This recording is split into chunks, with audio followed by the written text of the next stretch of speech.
जय भोलेनाथ। जय शंकर की। आज भगवान भोलेनाथ की दया से हमें देवरिया ताल की यात्रा का अवसर प्राप्त हुआ।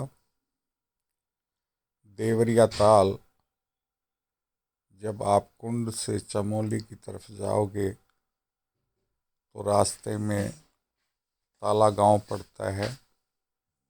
उससे लेफ्ट को 2-2.5 किलोमीटर चलने के बाद एक छोटा सा गांव है।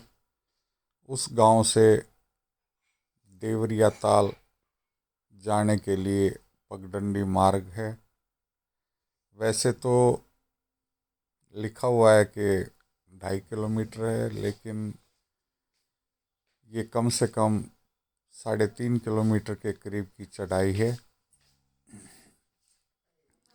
और काफ़ी टफ चढ़ाई है, खड़ी चढ़ाई है। और सबसे इस चढ़ाई को कठिन इसमें ये पगडंडी पर रखे हुए पत्थर जो उबड़ खाबड़ तरीके से हैं, इनके कारण काफ़ी दिक्कत होती है चढ़ने में भी और उतरने में भी।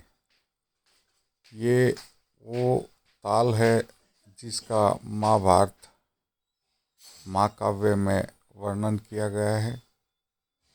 ये आप जो देख रहे हैं ये वही ताल है। जब पांडव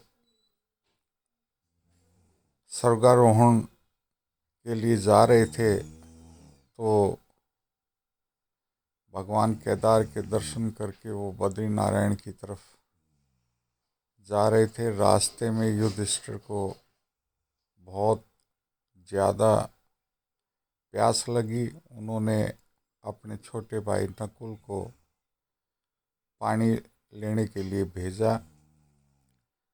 जो नकुल पानी की तलाश करता करता इस देवरिया ताल के पास पहुंचा। प्यास नकुल को भी लगी हुई थी। नकुल जब पानी पीने लगा तो वहाँ पर यक्ष ने प्रकट होकर नकुल से कहा कि आप पानी तब ही पी सकते हैं जब मेरे प्रश्नों का उत्तर दें। लेकिन नकुल को प्यास बहुत ज़्यादा लगी हुई थी।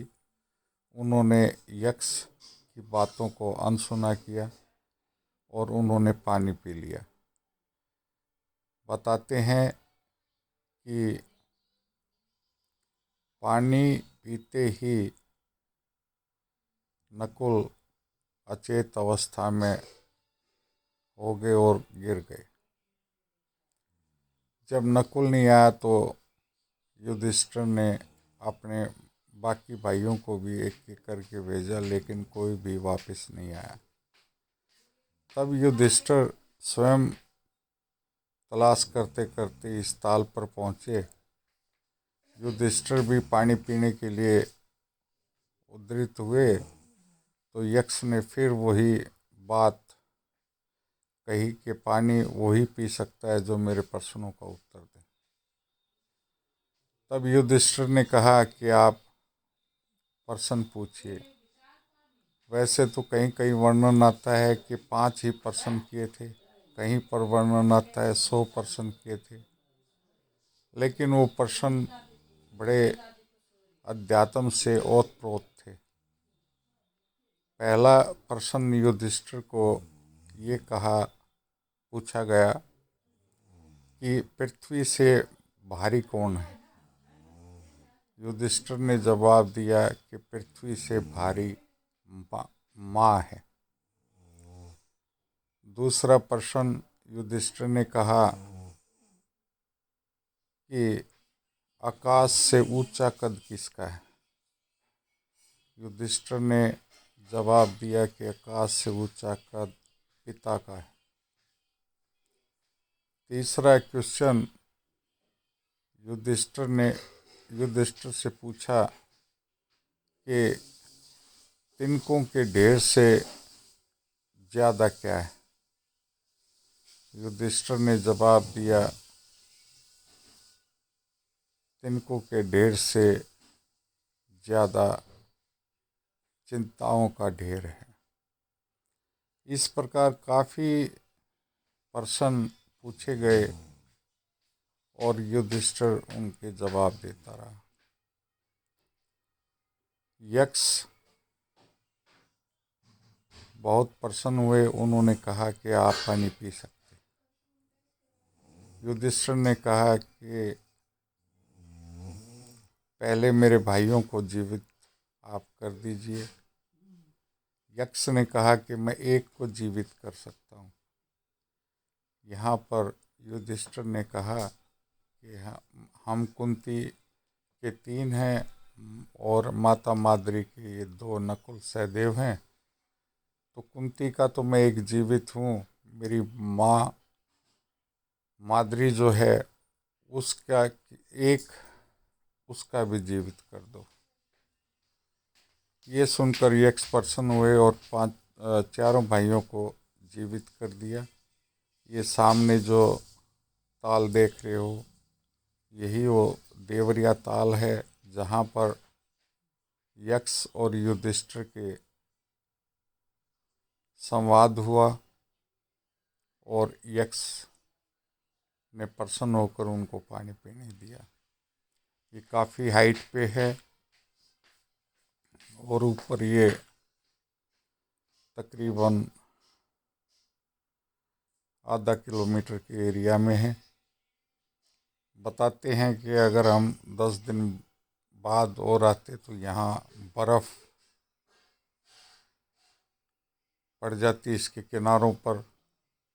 अभी हवा चल रही है तो पानी में लहरें उठी हुई हैं।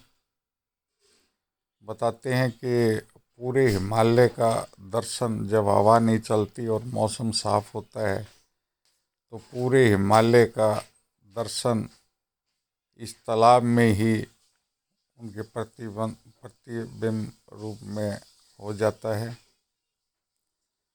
ये देखिए अभी ये पानी हवा के कारण जो है छोटी छोटी लहरें इसमें उठी हुई हैं और ऊपर जो चाय वगैरह की दुकानें हैं, मुझे ऐसा लगता है इसी तालाब का पानी यूज़ करते हैं, क्योंकि पानी लेने के लिए 1-2 जरकिन लेके आए थे। ये वन विभाग की यहाँ चेक पोस्ट है। काफ़ी श्रद्धालु यहाँ पर दर्शन के लिए आते हैं। आप भी ज़रूर यहाँ आना, काफ़ी रमणीक स्थान है।